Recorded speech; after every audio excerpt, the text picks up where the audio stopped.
There is a hollow in the West Virginia backcountry that does not appear on any modern road atlas, and if you ask the locals in the 3 nearest towns what lives at the end of it, they will do one of 2 things. They will change the subject, or they will lower their voice and tell you the name Harrow. For more than 140 years, this family has lived on the same 900 acres at the dead end of a switchback trail called Hangman's Fork. They do not accept mail. They do not appear in the federal census. Every attempt to survey their land has ended with the surveyors quitting on the same afternoon they arrived, and refusing, on record, to say why. 2 game wardens went in looking for a poached bear in the spring of 1994. Only one came out. The one who came out was not able to speak coherently for 11 days, and when he finally did, the first thing he asked was whether the woman with the long jaw had followed him home. Tonight we are going to walk you through everything. The bloodline, the compound, the disappearances, and the reason the state of West Virginia quietly redrew the boundary of the Monongahela to place the Harrow property outside every jurisdiction that would otherwise be responsible for it. This is not a legend, this is a family. And by the end of this video, you are going to understand why the people who live within 30 miles of Hangman's Fork sleep with a light on the porch. Before we go any further, do us one small favor. Drop the name of the state you are watching from into the comments right now, and if you have ever heard a story like this out of your own hills, tell us that too. We read every one of them. It helps us know where the next investigation needs to go, and it helps the algorithm carry this story to the people who need to see it. One word is enough. Just leave it below before you keep watching. To understand what the Harrow family is, you first have to understand what they are not. They are not survivalists. They are not the kind of off-grid holler people you see in cable documentaries, chopping their own firewood and rolling their own tobacco and waving cheerfully at the drone camera as it passes overhead.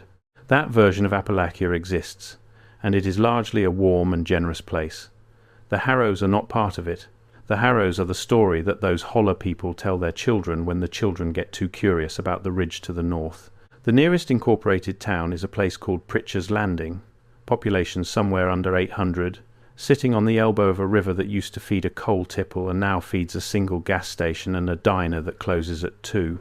From the parking lot of that diner, on a clear day, you can see the ridgeline where Hangman's Fork begins.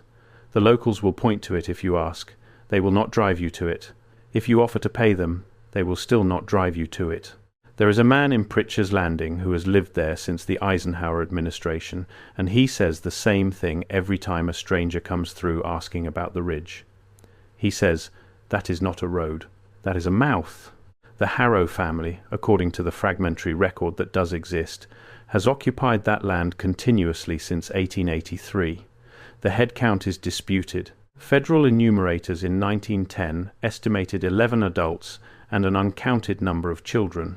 The last serious attempt to count them, made in 1972 by a doctoral student from West Virginia University, put the number at somewhere between 30 and 60. The doctoral student, whose name was Meredith Vale, did not complete her dissertation. She did not complete anything else after that summer either. Her final notebook, which was recovered from a boarding house in Elkins 6 weeks after she vanished, contained 41 pages of interview transcripts, and on the last page, a single sentence written in a hand that her advisor confirmed was hers, but did not look like her ordinary writing. The sentence read, "They are not one family. They are what is left of several." We are going to come back to that notebook.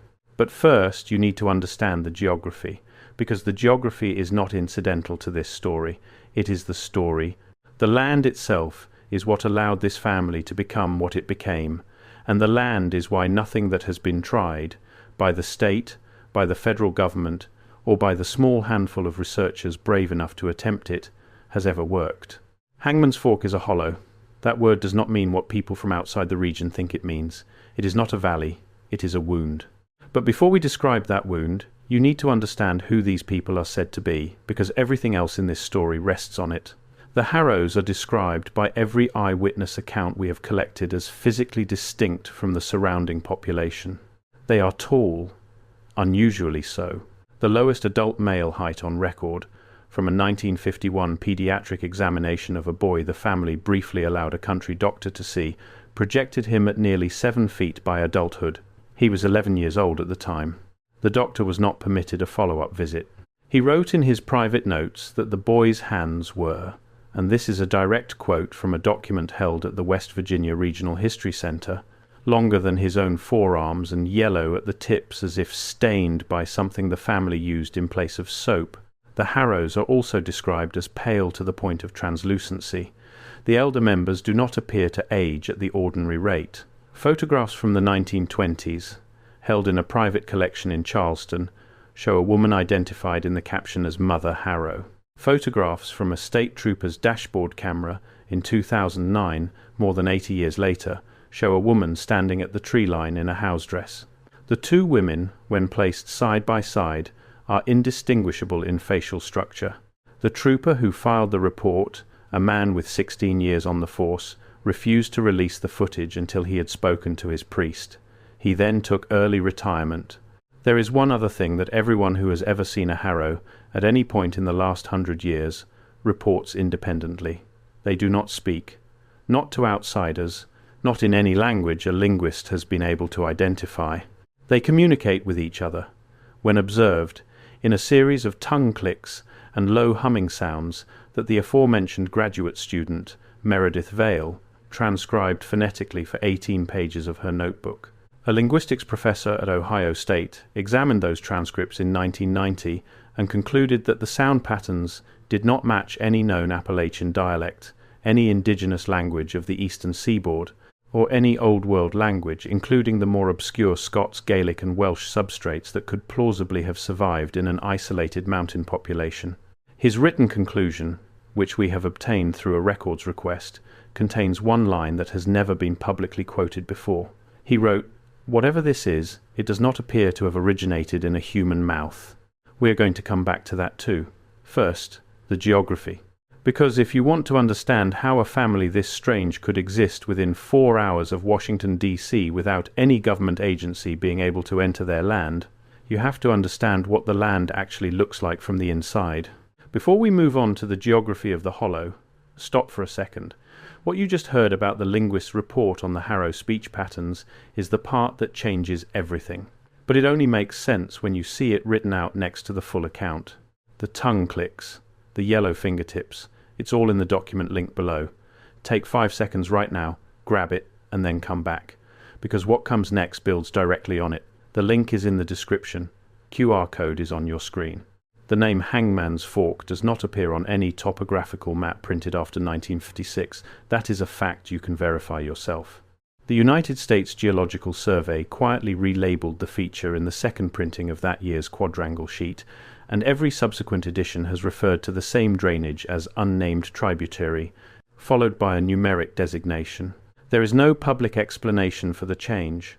The internal correspondence, which was released in a partial FOIA response in 2006, contains a single memo from a regional cartographer to his supervisor.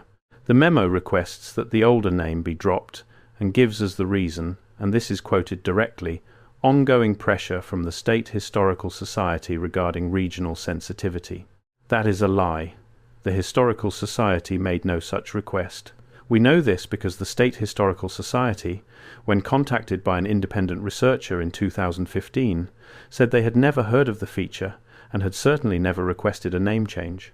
The cartographer who wrote the memo died in 1971. His widow, when asked about the memo before her own death in 2009, said only that her husband had gone into the Hollow one time in the summer of 1955 on official business, and that he had not been the same man when he came out. So the question becomes, where did the name come from in the first place? And here the record is clearer, though the clarity does not make the answer any easier to sit with. The name Hangman's Fork predates the Harrow family by roughly 60 years. It first appears in a probate document from 1822, filed in what was then Randolph County, referring to a parcel of land that the deceased, a Scots-Irish immigrant named Angus MacCord, wished to leave to his 3 surviving sons.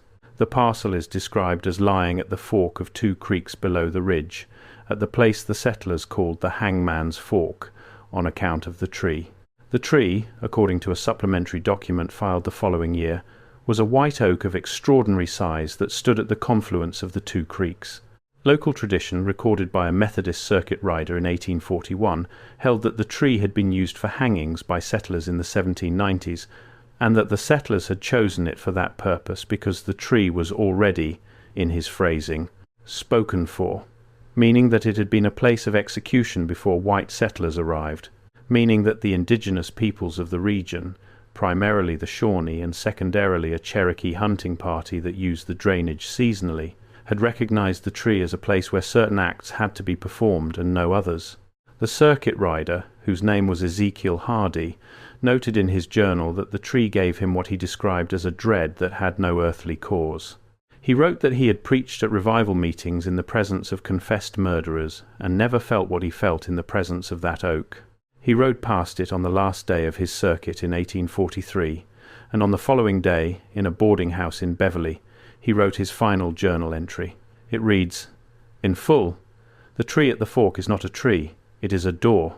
God protect the man who is standing near it when it is opened."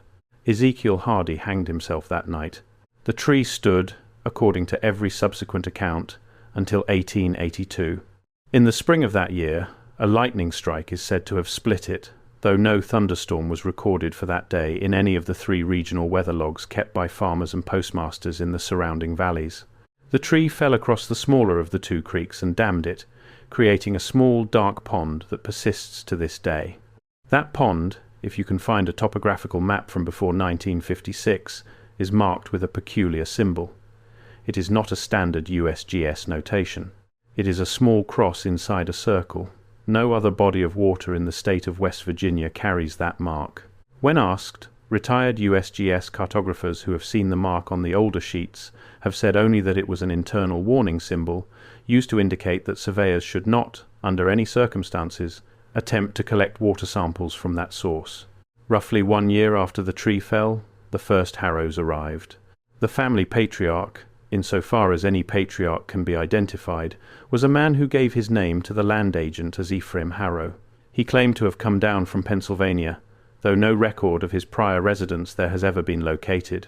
He arrived with 3 women, whom he identified as his wife and 2 sisters, and with what the land agent's ledger describes as an unusually large number of children, quote, "of assorted ages but similar aspect," unquote. The agent's private notes, discovered in a family estate sale in 1988, add one detail that did not make it into the official ledger. The agent wrote that the children did not appear to blink. Ephraim Harrow paid for the 900 acres in gold coin. This is remarkable for 2 reasons. First, gold coin was extraordinarily uncommon in the Appalachian interior in 1883, and even more uncommon in the hands of a man who claimed to be a subsistence farmer. Second, the coins, several of which the land agent kept as curios and which passed through his estate, were subsequently identified by a numismatist in the 1950s as Spanish colonial doubloons dating to the middle of the 17th century. Not the sort of currency any Pennsylvania farm family would have had reason to accumulate. Where the gold came from, the Harrows have never said. But there is a persistent story in the older families of Pritchard's Landing, passed down in whispers, that the gold came from the pond, that when the tree fell and the water rose, something that had been buried beneath the roots for a very long time was uncovered, and that Ephraim Harrow was not the first to come looking for it. He was only the first who agreed to stay. Consider what agreeing meant. The land agent's ledger includes a rider attached to the deed, unusual for a private land sale in that era. The rider, written in a different hand from the rest of the document, stipulated that the property could never be subdivided, could never be sold to anyone bearing a surname other than Harrow, and could never be surveyed by any government body without the express written permission of the standing head of the family. That rider has been legally challenged twice, in 1937 and again in 1978. Both challenges failed. The 1937 challenge was withdrawn by the state after the presiding judge, a man named Ambrose Thackeray, took a personal drive out to Hangman's Fork to see the property for himself. He returned to his chambers, wrote a single sentence order dismissing the case with prejudice, and asked to be reassigned to Admiralty Court in Norfolk, a position he held until his death 6 years later. He never went back to the mountains. The 1978 challenge failed for a stranger reason. The plaintiff, a mineral rights company out of Pittsburgh, had commissioned a helicopter overflight of the property to document the terrain in preparation for the suit. The helicopter took off from the Elkins airfield at 9 in the morning on a clear September day. It did not land at Elkins that evening. It landed, according to the log, at a private strip in eastern Kentucky, 400 miles away, at 11:30 at night. Neither the pilot nor the 2 aerial photographers on board could account for the missing 8 hours, or for the 400 miles, or for the fact that all 3 of their cameras, when opened, contained film that had been exposed but not to any image. Every frame was black.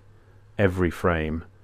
The Mineral Rights Company dropped the suit within the month and quietly divested from West Virginia entirely. The Harrows have never had to hire a single lawyer. They have never had to appear in a single courtroom. Every attempt to challenge their arrangement with the land has failed by mechanisms the challengers themselves could not later explain. That is the ground on which this family stands. That is the deed under which they hold their 900 acres. And whatever agreement Ephraim Harrow entered into on the day he handed over that Spanish gold, his descendants have kept it faithfully. For 140 years, without a single exception that we have been able to document. Now the geography, because you cannot understand how a family stays hidden inside 4 hours of the nation's capital without understanding the shape of the ground they are hidden inside of. Hangman's Fork is not a valley in the ordinary sense. Valleys are cut by water, and they open. They widen as they descend. They have a beginning and an end. A hollow, in the Appalachian sense of the word, is different. A hollow is a scoop taken out of the mountain by a much older water that stopped running before the current climate existed, water that carved its passage during a time when the eastern seaboard looked nothing like it does now. Hollows are closed.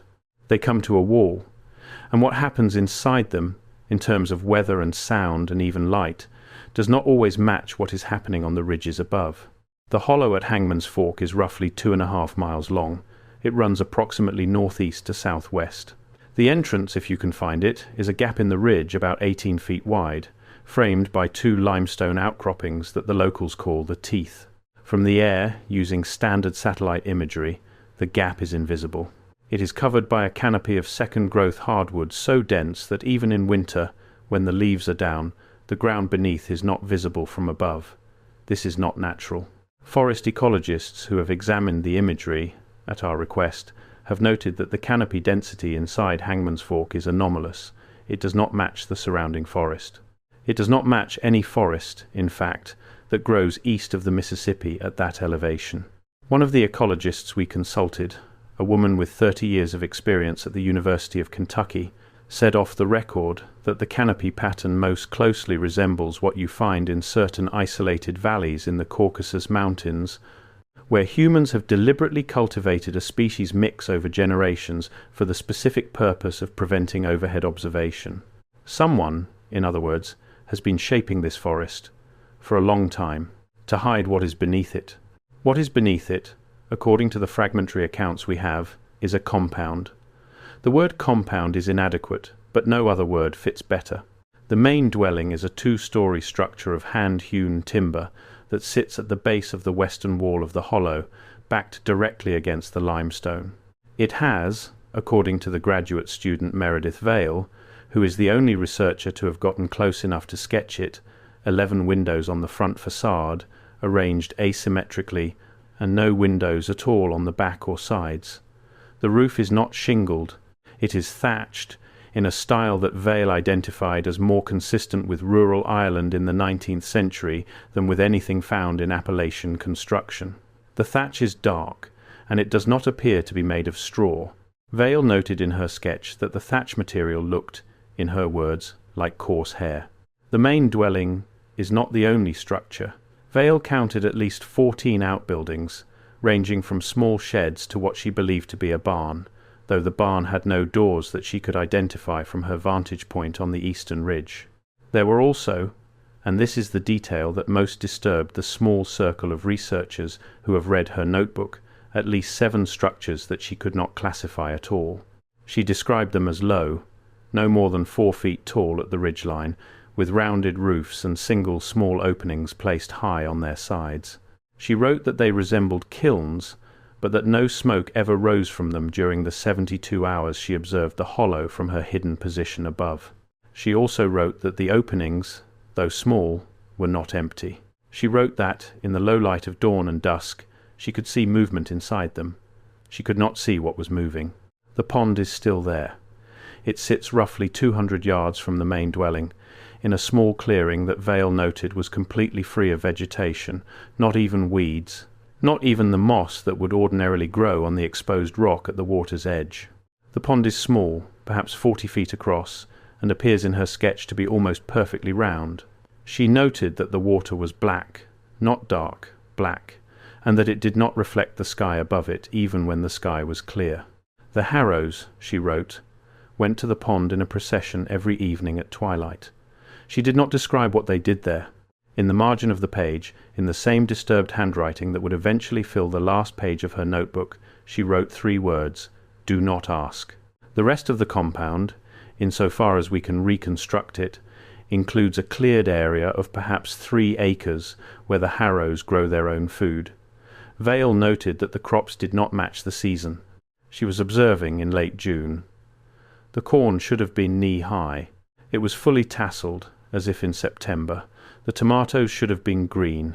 They were ripe and hanging heavy on vines that showed no sign of pest damage or blight. She noted that she saw no fertilizer, no compost pile, no evidence of the ordinary agricultural labor that a farm of that size would require. The crops were simply there, and thriving, on a schedule that did not correspond to any external calendar. The hollow, in her assessment, was operating on a different clock. She used those exact words in her notebook, a different clock.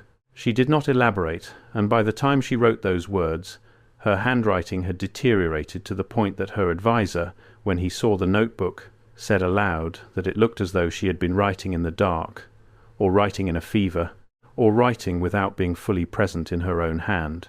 There is one more feature of the compound that deserves specific attention, because it is the feature that no one has ever been able to satisfactorily explain, and because it appears in every independent account, going back to the earliest surviving descriptions.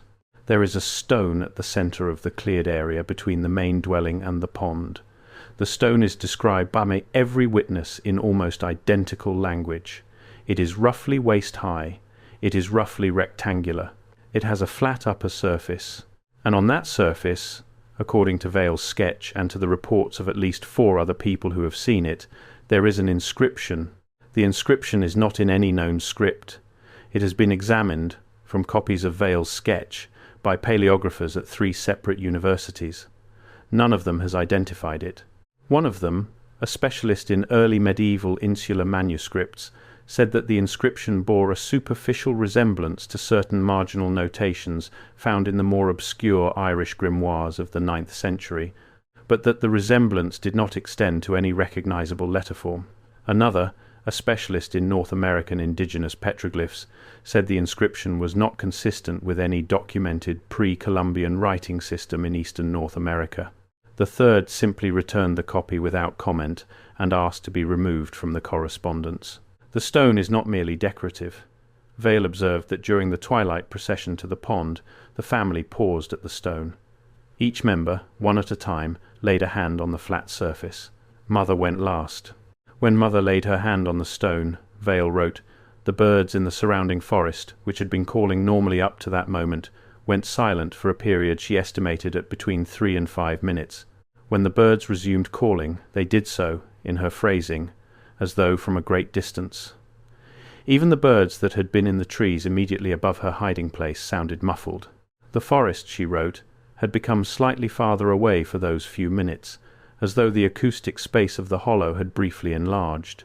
She was, at that point, still alive. She would remain alive for approximately 11 more days. What happened to her at the end of those 11 days is a matter of dispute, and we will address it in the appropriate section.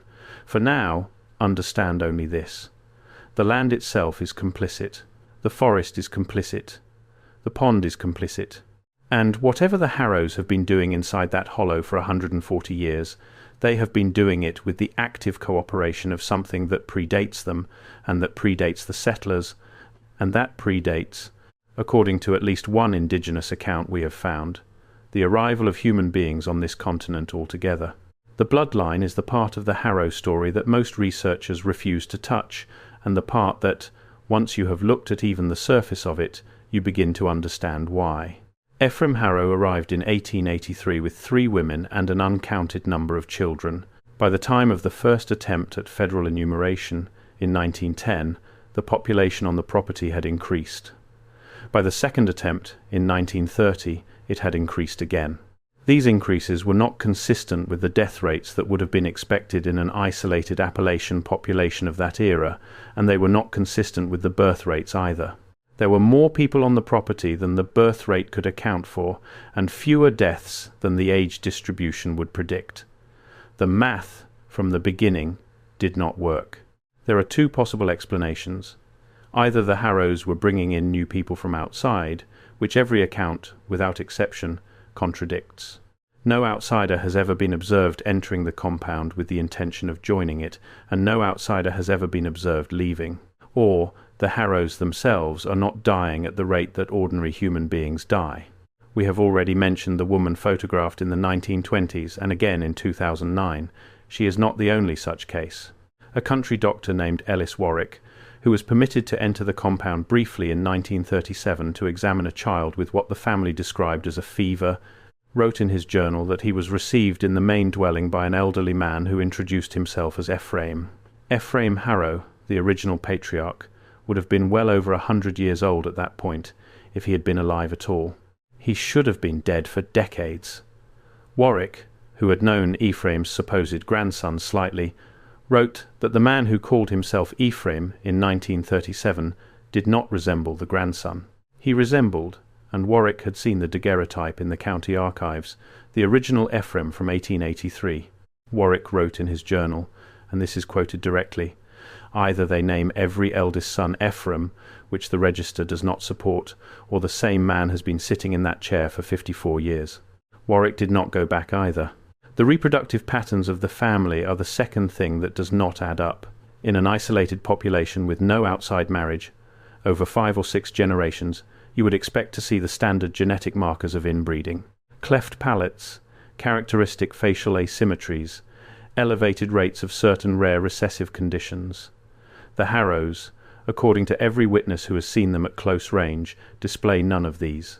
They display, instead, an unusual uniformity of appearance across generations, which is the opposite of what population genetics would predict from a closed group. Everyone in the family looks like a close variant of everyone else in the family, but they do not look inbred. They look, according to one geneticist we consulted anonymously, as though they have been culled, as though the ones who did not fit the type were removed. The geneticist asked to withdraw his consent to be quoted after the second phone call. He said his family had asked him to stop looking at the material we had sent him. When we pressed him, he said his wife had begun having dreams. He would not elaborate on the dreams. He hung up. We have not been able to reach him since. The family tree, insofar as any family tree can be reconstructed from a group that does not participate in the census, appears to organize itself around a small number of recurring names. Ephraim is the most common male name and appears in every generation. The female names cycle among a set of 4. Mother, which is used as a name rather than a title, and appears to designate the senior matriarch. Sister, used similarly for the second oldest female. And then the 2 personal names, Ada and Vel, which appear in every recorded contact with the family from 1883 to the present day. The graduate student Vale noted in her transcripts that she attempted to determine whether Ada and Vel were the same 2 individuals across generations, or a series of women who inherited the names. She was not able to determine this with certainty, but she recorded one exchange, translated from the tongue-click language she had partially decoded by that point, in which the older woman, addressing the younger, said something that Vale rendered into English as, "Remember the time before this face. Remember before you wore it." She did not know what to make of the sentence at the time, neither do we, but we note it for the record. The children of the family are the third element that does not conform to ordinary human experience. The Harrows have, at any given time, an unusually large number of children on the property. The exact count is impossible to establish because the children are not permitted to interact with outsiders and are difficult to observe even from concealment. Vale estimated at least 25 children between the apparent ages of 2 and 12 during her observation period in 1972. This is a very large number for a compound whose adult female population she estimated at no more than 8. Even accounting for continuous pregnancy, which none of the women she observed appeared to be in, the ratio does not work. There are too many children for the number of mothers. Where the children come from is a question that has never been answered.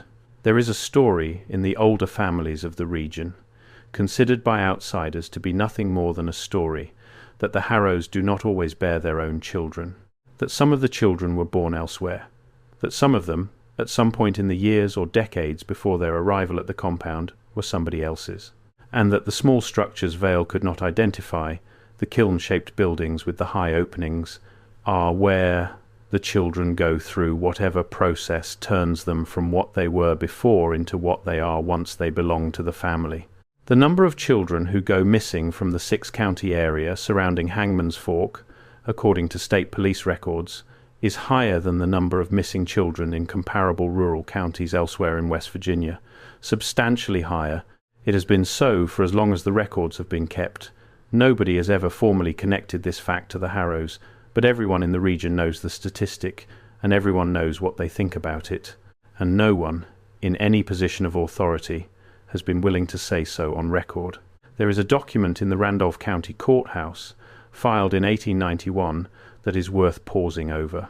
It is a petition, submitted by a group of 13 men who lived within 8 miles of the Harrow property, asking the county sheriff to conduct a welfare check on the children of the family. The petition cites, as its grounds, the concern of the signers that they had, on multiple occasions, heard the sound of children crying from the direction of the hollow at night. The petition specifies that the crying did not sound like ordinary crying. It sounded, the petitioners wrote, as though the children were being taught to cry and were not quite getting it right. The sheriff, according to the marginal notation on the petition, declined to act. His reason, written in his own hand, was that he had personally visited the property the previous autumn and had been satisfied that the children in question were being adequately cared for. What the marginal notation does not explain is why the sheriff resigned his post within 3 months of visiting the property, why he moved his family to Ohio the following spring, and why he was subsequently observed, according to his brother's letters, to speak of the Harrows only in a whisper, and only after checking the doors and the windows of whichever room he happened to be sitting in. The petition was refiled in 1894, in 1906, and again in 1921. Each time it was declined. Each time the declining official found a subsequent reason to leave the region. The pattern is clear enough that it does not require further elaboration. The bloodline is not what it appears. The family is not what it appears. What lives in that hollow is not a family in the sense that word is ordinarily used, and the sooner you accept that, the more the rest of this account will make sense. The documented incidents involving the Harrow family divide, roughly, into 3 categories: encounters at the property line, encounters in the surrounding towns, and the small number of cases in which outsiders have entered the hollow and either returned in an altered state or not returned at all. The property line encounters are the most numerous and the least dramatic. The Harrow land is marked by a low stone wall along its western and northern borders, and by the natural feature of the ridge to the east and south. The stone wall is old. Older, according to a stonemason who examined it briefly in 1963, than the family itself. The mason noted that the stones had been laid dry, without mortar, in a pattern that he did not recognize from any Appalachian construction technique. The stones were fitted so tightly that a knife blade could not be worked between them. He wrote in his notes that the wall reminded him of illustrations he had seen of prehistoric stonework in the British Isles. Hikers, hunters, and the occasional lost tourist have encountered members of the family at this wall. The encounters follow a pattern. The outsider approaches the wall, usually without realizing whose property they are on. They see a figure standing on the other side. The figure is always motionless. The figure is always positioned exactly at the point along the wall that the outsider is approaching, as though they had been expecting the outsider from a distance. The figure does not speak. The figure does not gesture. The figure simply watches, and the outsider, without exception, feels an overwhelming compulsion to leave. Most of them leave.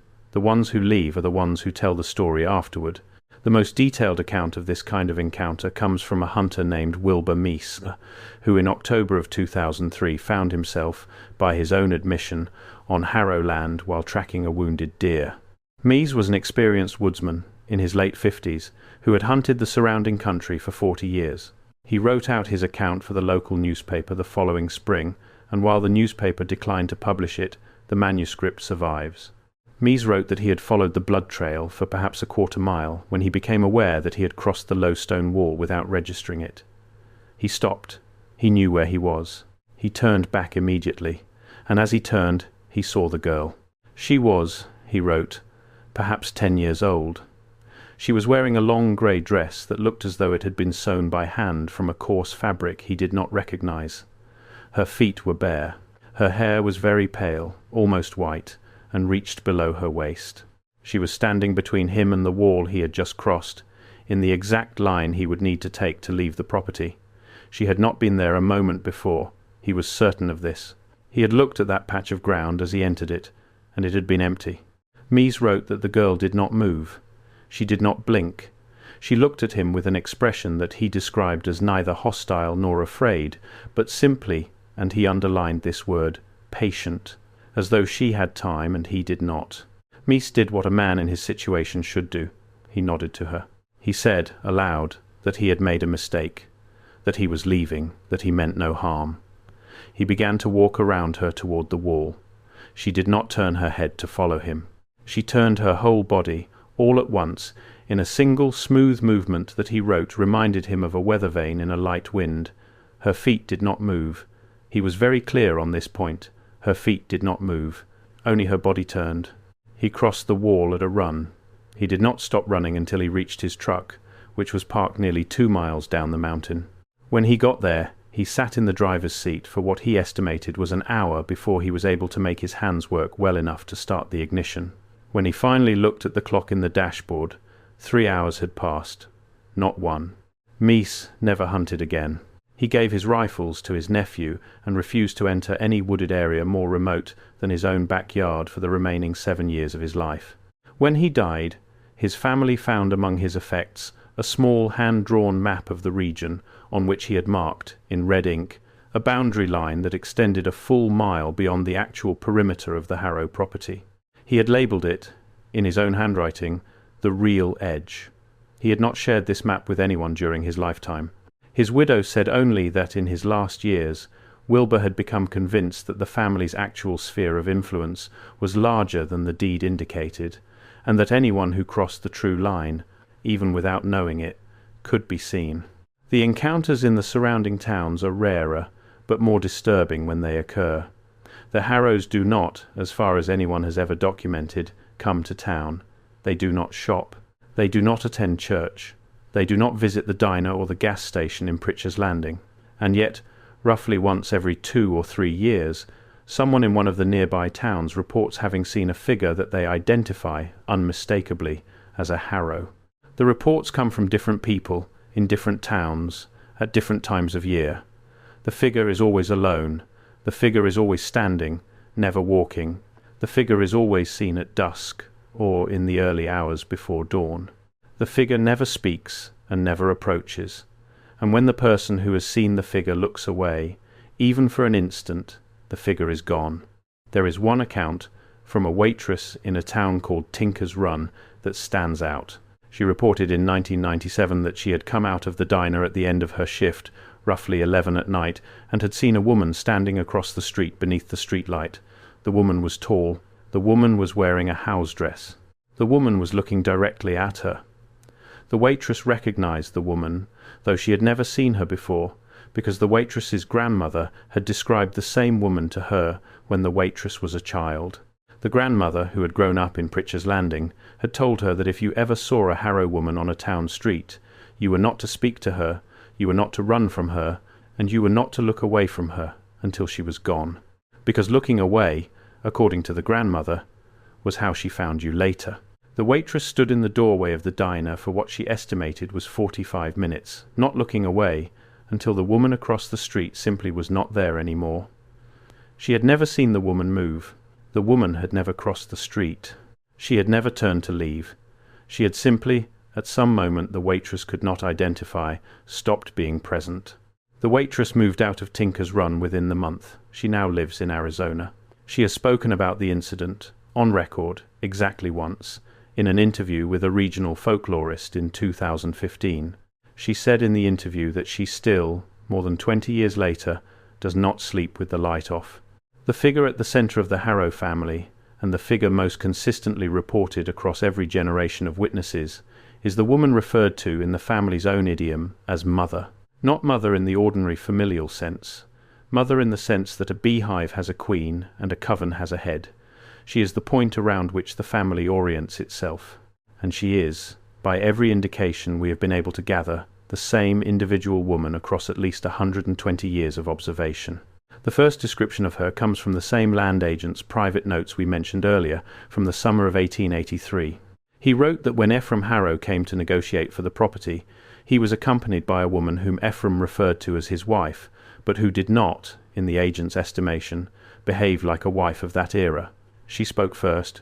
She set the terms. She specified the rider on the deed, and when the agent objected to the unusual language, she looked at him in a way that the agent described as making it impossible for him to continue objecting.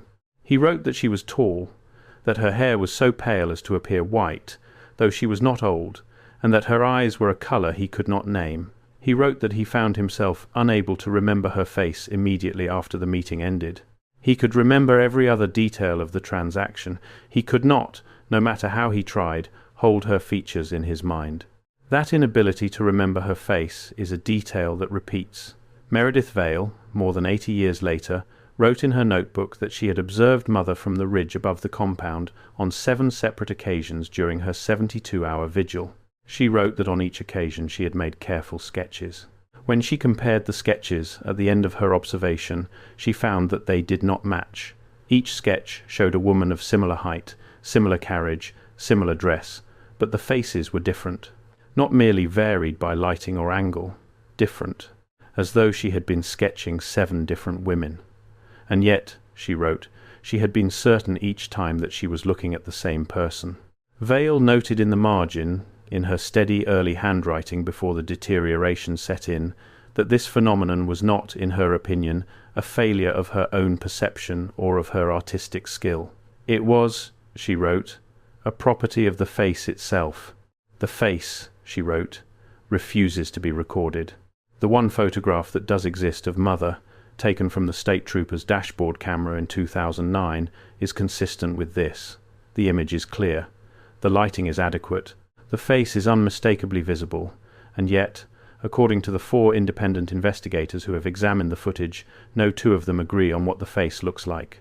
One describes it as belonging to a woman in her 40s. Another describes it as a woman in her 70s. The trooper himself, in his written report, described her as, and this is his direct language, having a face I could see plainly, but could not fix in memory. Even watching the footage back, he wrote, the face slid off my attention. I could not hold it there. The behaviour of Mother is as consistent as her appearance is variable. She is always described as still.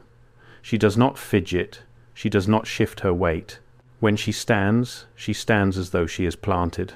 When she walks in a manner that witnesses describe as gliding, though no one has ever been able to say whether her feet actually touch the ground. Vale noted in her transcripts that during one of the twilight processions to the pond, Mother walked at the head of the line, and the ordinary members of the family were, in Vale's phrasing, straining to keep up with her, though she did not appear to be moving quickly. Mother is also the only member of the family who has ever been observed to speak in a recognizable human language. This has happened on exactly 3 documented occasions, all separated by decades, and in each case the language spoken was different. The first occasion was in 1897, when a Methodist minister named Coleman Reed attempted to bring the Harrows a small gift of preserves as a gesture of neighbourliness. Reed made it as far as the entrance to the hollow before being met by Mother, who addressed him in what he later wrote was fluent, unaccented English of a slightly old-fashioned register. She told him that his kindness was appreciated, but that his errand was unnecessary. She told him that his wife, whom he had left at home in Pritchard's Landing, was at that moment lighting the lamp in the kitchen. She described the pattern on the tablecloth. Reed, disturbed, took his preserves and left. When he returned home, he found his wife lighting the lamp in the kitchen. The pattern on the tablecloth was as Mother had described. Reed never spoke of the encounter again in life, but wrote it down in a sealed letter that was opened after his death in 1922. The second occasion was in 1955, when the USGS cartographer we mentioned earlier, the one whose widow said he had gone into the hollow on official business, came face to face with Mother at the pond. According to the account he gave to his priest, which the priest recorded in his own journal, Mother addressed him in Latin, not classical Latin, late medieval ecclesiastical Latin, of the kind used in monastic communities in the 12th century. The cartographer, who had been an altar boy in his youth, understood enough of what she said to write it down phonetically for the priest. Translated, her words were, "We have already been mapped. Your marks make no difference. Go home to your daughter. She will be 7 years old for a very long time." The cartographer's daughter, then aged 6, died within the year. She did not live to see 7. The third occasion was in 1994, during the incident with the 2 game wardens we mentioned in our opening. The warden who came out, whose name has been withheld from public records at his family's request, said in his eventual debriefing that Mother had spoken to him in a language he did not initially recognize. He was able to reproduce, phonetically, several of the words. A linguist later identified the language as a form of Proto-Germanic, specifically a dialect of it that has been extinct for approximately 2,000 years, and which no living person, by any reasonable standard, should have been able to speak. The warden did not know what the words meant. The linguist, when he translated them, requested that his translation not be made public. It has not been made public. We have been able to obtain, through a source we cannot name, one phrase from it, one phrase only. We are not going to repeat the rest. The phrase Mother spoke to that warden, translated from Proto-Germanic into modern English, was this: "Your kind was here before mine. My kind will be here after yours. Do not forget who is renting from whom." Now, the disappearances. This is the section of the account that requires the most care, because the number of people who have vanished in connection with the Harrow property is larger than most people would credit, and because the pattern of their vanishings is consistent in ways that are difficult to attribute to coincidence. We are going to focus on 5 documented cases. There are more. These 5 are the ones for which we have the most complete records. The first is the graduate student Meredith Vale, whose notebook we have referred to throughout. Vale went missing from the boarding house in Elkins on the evening of August 14th, 1972. She had been observing the Harrow property from a concealed position on the eastern ridge for the preceding 72 hours, then had returned to Elkins for what she described in a letter to her advisor as a period of rest and consolidation before making a second and closer approach. The letter is dated August 11th. On August 14th, according to the boarding house proprietor, Vale did not come down for breakfast. When the proprietor went up to check on her at mid-morning, she found the room empty. The bed had been slept in. Vale's suitcase was still in the closet. Her purse, containing her wallet and identification, was on the dresser. Her notebook, closed, was on the writing desk. The window was open. The window looked out on a second-story drop of approximately 15 feet onto a stone walkway. There were no marks on the walkway. There was no sign of Vale. She has never been found. The last page of her notebook, which we have already referenced, contained the sentence, "They are not one family, they are what is left of several." Below that sentence, in smaller writing, that the proprietor later identified as having been added after Vale went to bed the night before, was a second line. It read, "They know I am here. They are already climbing." The second case is a hiker named Terence Poth, who disappeared in June of 1986. Poth was a 32-year-old civil engineer from Baltimore who had driven out for a solo weekend of trail walking. He had told his fiancée that he intended to spend the weekend on a well-marked section of the Allegheny Trail, roughly 20 miles east of Hangman's Fork. His car was found in the trailhead parking lot on Sunday evening. His body was never recovered. What was recovered, 6 weeks later, was his backpack, which was found on the low stone wall at the western boundary of the Harrow property. The backpack had been placed on top of the wall, upright, as though set down deliberately. It contained his wallet, his hiking permit, his camera, his water bottle, and his journal. Every item was intact. The camera, when developed, contained 36 photographs. 35 of them were ordinary trail photographs from the Allegheny. The 36th was a photograph taken indoors, at night, of a low wooden ceiling. Poth's fiancée, when shown the photograph, said that Poth did not know anyone in the region and had not planned to sleep anywhere other than in his tent. She did not recognize the ceiling. Nobody has ever identified the location. The photograph is on file with the state police, and access to it is restricted. We have seen it. We are not going to describe it further. The third case is the more serious of the two game wardens from the 1994 incident, the one who did not come out. His name was Merle Hopkiss. He was 47 years old. He had been a warden for 19 years and knew the country as well as anyone in the department. He went into the hollow with his partner in pursuit of a report of a poached bear and did not emerge. His partner, whose identity has been suppressed, reached the ridge above the compound at approximately 3 in the afternoon and observed Hopkiss walking, without visible coercion, into the main dwelling in the company of Mother. He did not observe Hopkiss come out. He waited on the ridge until dark. He waited through the night. In the morning he came down the mountain and drove to the state police barracks in Elkins. Hopkiss has never been seen since. His wife received, 6 months after his disappearance, an envelope in the mail. There was no return address. It contained his wedding ring and a single sheet of paper on which had been written, in a hand no one has ever identified, the words, "He is with us now, he is well." The postmark was local. The handwriting has never been matched to any known person. The fourth case is the youngest, and the hardest to speak about. A child, a 9-year-old boy named Cody Farrant, who went missing from the yard of his home in Pritchard's Landing on the afternoon of July 3rd, 1998.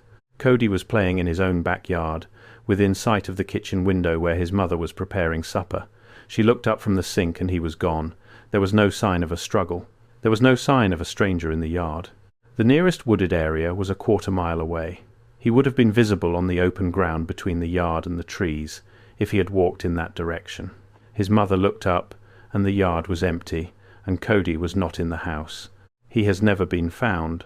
His mother, who is still living, and who has never given up hope, has said publicly in one interview that in the days after Cody vanished, she began to see, in her peripheral vision, a woman standing at the edge of her yard, tall, pale, wearing a house dress.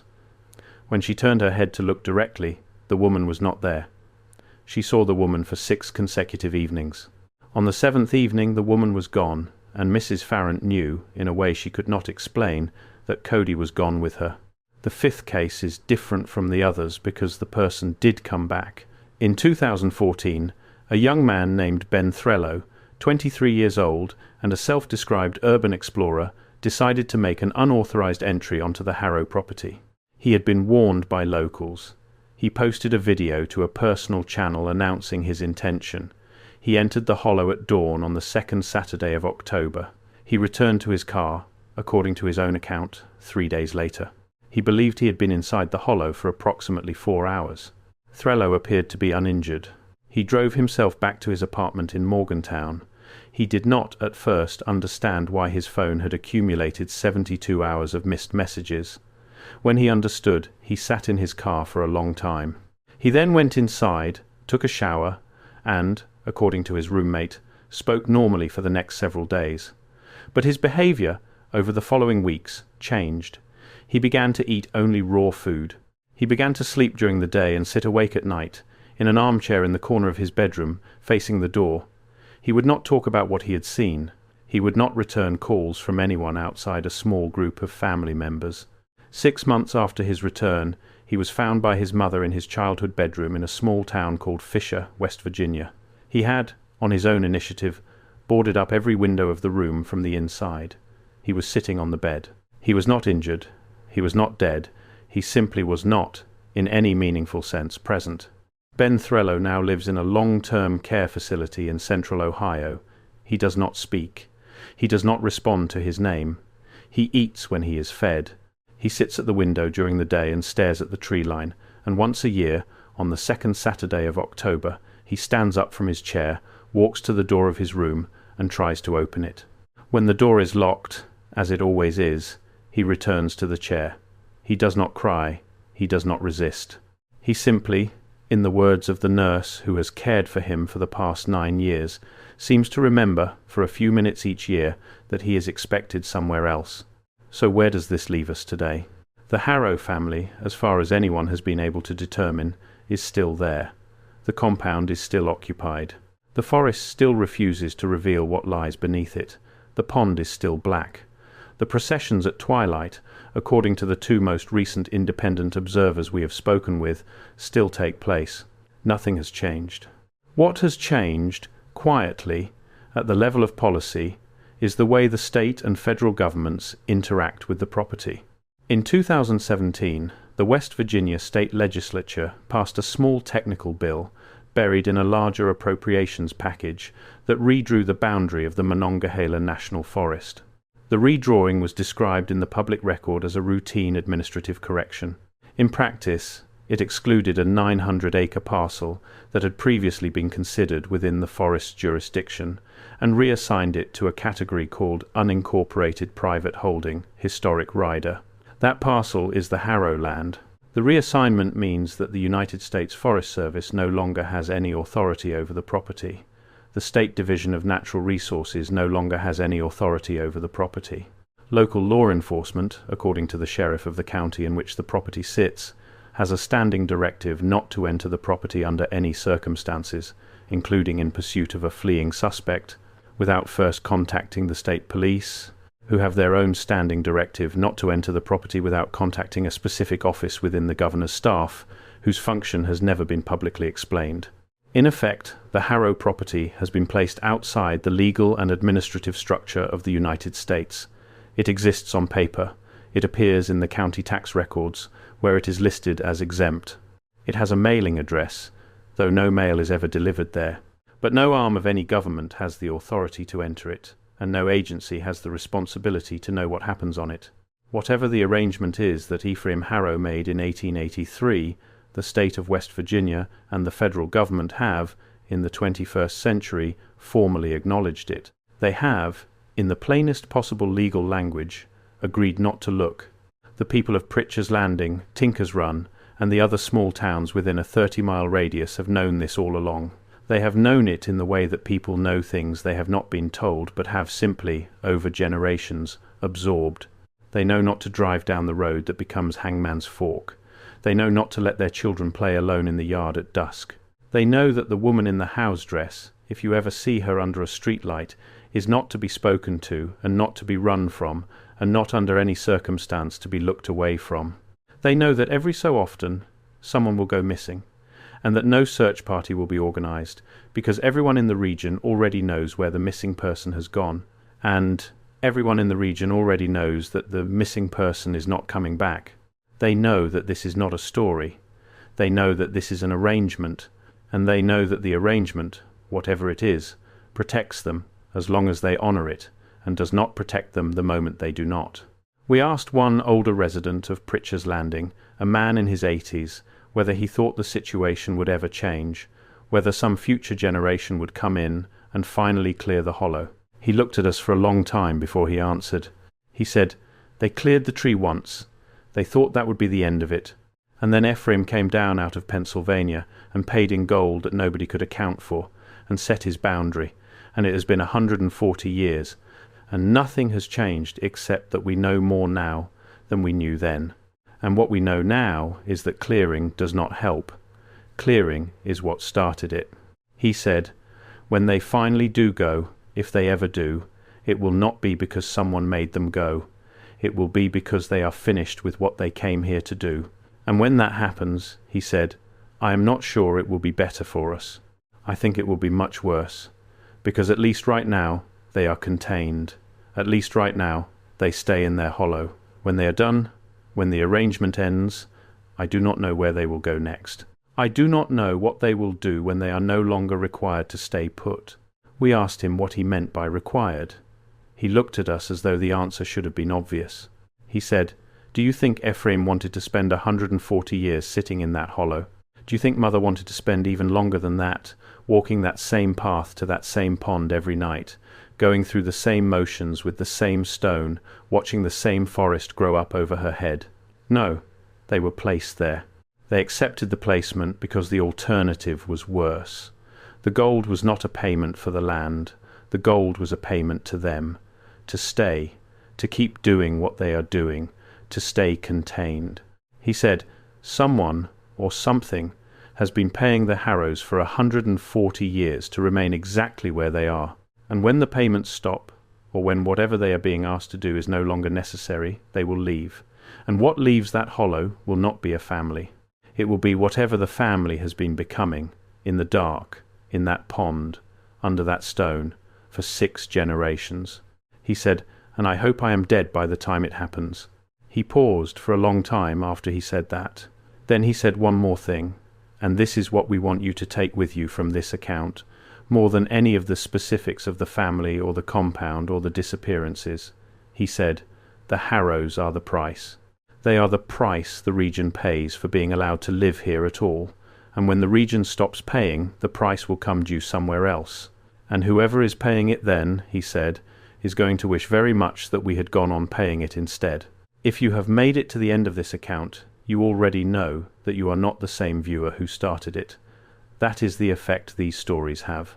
Once you have heard about the woman who cannot be remembered from one moment to the next, once you have heard about the tree at the fork and the pond it left behind, once you have heard about the children who arrive at the compound by no route anyone can trace, you carry the account with you. It settles somewhere behind your ordinary thoughts and it stays there. There is nothing we can offer you to unlearn it. We would not, if we could. The people of Pritchard's Landing know what they know, and they live carefully because of it, and their careful living is what has kept them safe for 140 years. Knowledge, in this kind of story, is protection. So we will leave you with the same instruction that the grandmothers of that region have been giving to their grandchildren since before any of us were born. If you ever find yourself, by accident or by curiosity, on a road that narrows past the last mailbox, and then narrows again past the last driveway, and then narrows a third time and becomes a track that has no name on any modern map, turn around. Do not go to the end of it. Do not look for the wall. Do not try to see the pond. And if a figure appears at the tree line before you have finished turning around, do exactly what the waitress in Tinker's Run did. Do not speak. Do not run. And do not, for any reason, look away until the figure is gone. If this account moved you, and if you want to see the other places in this country where families have made arrangements that the rest of us are not meant to know about, we have several more of these investigations in the queue. The video that pairs with this one, which we recommend watching next, covers a related family in the Cumberland region who have kept a similar deed intact for even longer. It is linked on your screen and pinned in the description. Subscribe if you want to be there when the next one goes live. We publish these carefully and we publish them regularly, and every one of them takes months of quiet research before we are willing to put it into your hands. If that is the kind of channel you want to be part of, you already know what to do. We will see you at the next Hollow.